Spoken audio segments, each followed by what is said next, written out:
listen to now. So Daire is going to begin. Yeah, I guess we'll probably just bring the tone down just a little bit.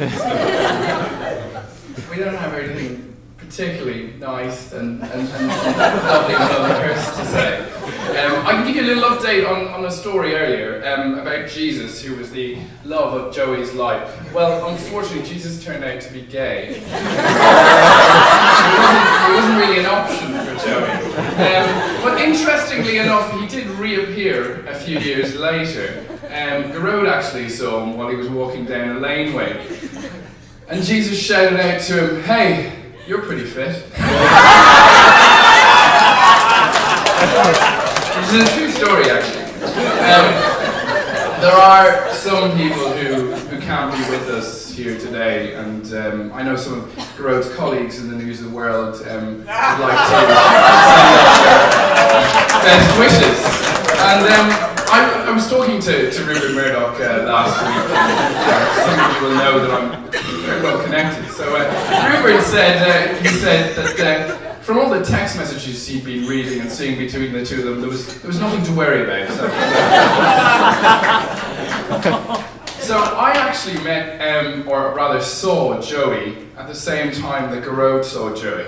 And it was at a party in Garode's flat in Smithfield.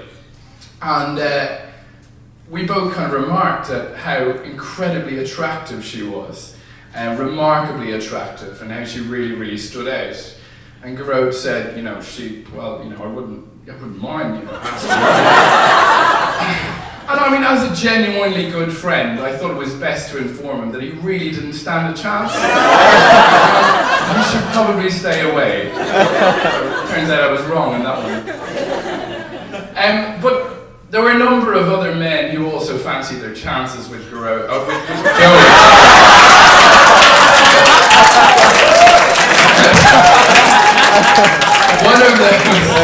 One of those men was Garode's flatmate, and he really, really fancied Joey as well, having seen her at the party and actually having been in class with her for quite a while. So he decided, after Garode and Joey went on their first date, that it might be best that he kind of turned up on their date. So they had arranged to go to the theatre together, and he had arranged a seat right next to the two of them. But it didn't deter either of them, and here we are today.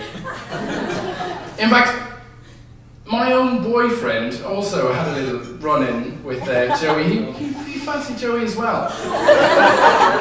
I had been living with both Joey and Garode for some time. I had been away in New York, and I got a text message from Mark to say, "Can you give me Garode's number, please?" And so I gave him the number. He said it was very urgent, and I wondered what had happened. What could possibly have happened? And it turns out that Mark had woken up in the middle of the night and gone to the bathroom, and disorientated in what we later found out was sleepwalking. He had walked into the wrong room and gone into bed. And Joey, seeing this man in her bed rolled over, held him, and said, "Garode." To which he replied, "Not Garode." She turned on the light to see a very strange man in her bed, and he wandered back to his room and went, "Ugh, ugh." And that was the end of that. Garode informed me recently that Joey had purchased 50 Shades of Grey. So be careful on your honeymoon.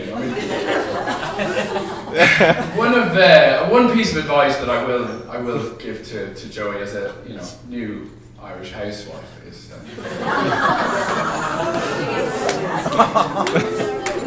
on a winter's night, in bed, don't be afraid if you encounter between your legs something long, warm, and covered in rubber. Irish men love their hot water bottles. I'll hand you over to mine. Thank you,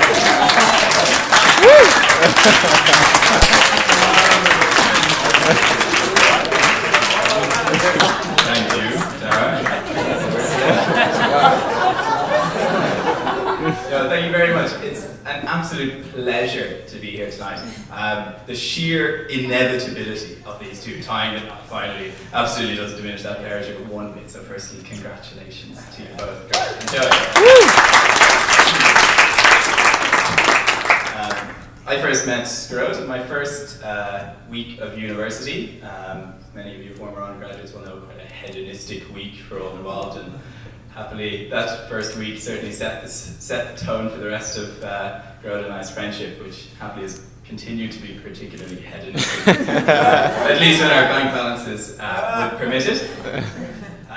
It's a huge amount of fun being Gerard's friend, and I'm really glad that you can all experience that tonight. And I assure you, if you want the full Gerard work experience, I encourage you to keep going as late as you possibly can tonight.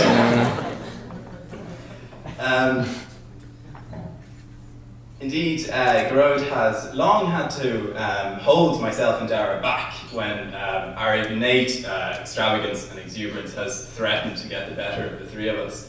And one recent occasion, myself and Daire, almost managed to convince Gerard, helped by the consummate salesman of Bond Street in London, that we'd had to buy ties for today that individually cost more than the bridesmaids' dresses. But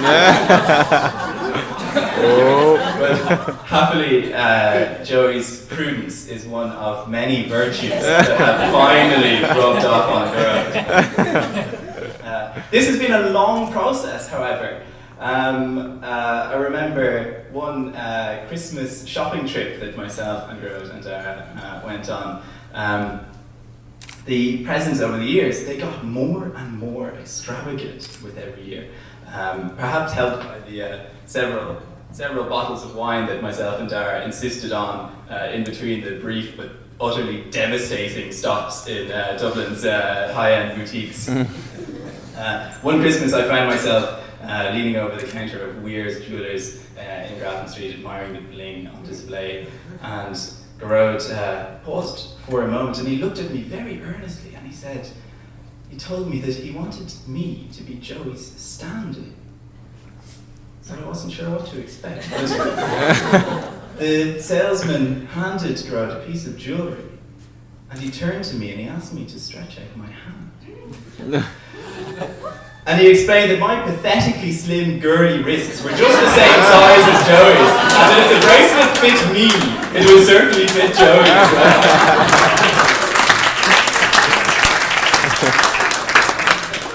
But that was far from Gerard's most embarrassing Christmas shopping moment, because a few years later, having realised that he had ticked off absolutely every present a man can buy his woman, teddies, chocolates, jewellery, clothes, books, DVDs, the whole lot, he realised that he had no other option but to stare down the barrel of the most fraught purchase any man can make: underwear.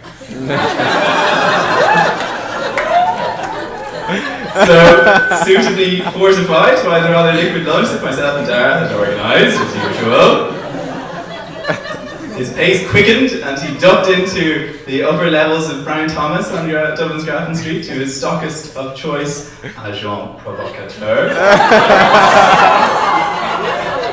Now, as many of you who know Gerard will realise, he is not a man easily scandalised. But I can tell you, he was shocked by what he saw there that day. But I tell you, it wasn't the garments that shocked him, it was the price that he was faced with at the till. But feeling he was rather too deep into the whole process by that stage, he handed over his credit card and scuttled out of there as fast as he had come in. I think he realised that he got very little for his money. But such is the nature of those places, or so I am told. But the gift that Garode and Joey have given each other today is the most priceless one of all. And so I wish you every success, every happiness in the rest of your lives.